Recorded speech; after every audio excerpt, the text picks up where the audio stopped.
મળતી માહિતી મુજબ સુરત શહેરના ઉમરા વિસ્તારમાં આવેલી પાસપોર્ટ ઓફિસને ફરી એકવાર બોમ્બથી ઉડાવી દેવાની ધમકીભર્યો મેલ મળ્યો હતો. આજે સવારે પાસપોર્ટ ઓફિસને ધમકીભર્યો મેલ મળતા જ ઉમરા પોલીસ સહિત ઉચ્ચ પોલીસ અધિકારીઓનો કાફલો તાત્કાલિક ઘટના સ્થળે દોડી ગયો હતો.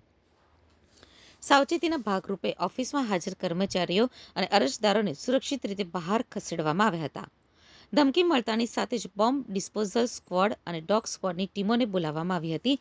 પોલીસ દ્વારા ઓફિસના દરેક ખૂણે તપાસ હાથ ધરવામાં આવી રહી છે. પોલીસ તપાસમાં કોઈ જ શંકાસ્પદ વસ્તુ મળી નથી. સવારે 8:49 આરપીઓ સુરતના ઈમેલ એડ્રેસ પર એલેક્સ પોલ મેનન આઉટલુકના ઈમેલ એડ્રેસ પરથી એક ધમકીભર્યો મેલ આવેલો અને જેમાં જણાવેલું કે બપોરે 1:10 સુધીમાં પાસપોર્ટ ઓફિસ ખાલી કરાવી દેજો, નહીંતર પાસપોર્ટ ઓફિસને 5 ગેસ ભરેલા એલઈડીથી આઈઈડીથી અમે ઉડાવી દઈશું. એવો મેસેજ મળતા 10 વાગે આરપીઓ ઓફિસ તરફથી કંટ્રોલને જાણ કરવામાં આવેલી અને કંટ્રોલ તરફથી ઉમરા પોલીસને જાણ કરાતા ઉમરા પોલીસ અને બીડીડીએસની ટીમ દ્વારા આખી પાસપોર્ટ ઓફિસ ચેક કરવામાં આવેલી છે અને કંઈ પણ શંકાસ્પદ કે વાંધાજનક વસ્તુ મળી આવેલ નથી.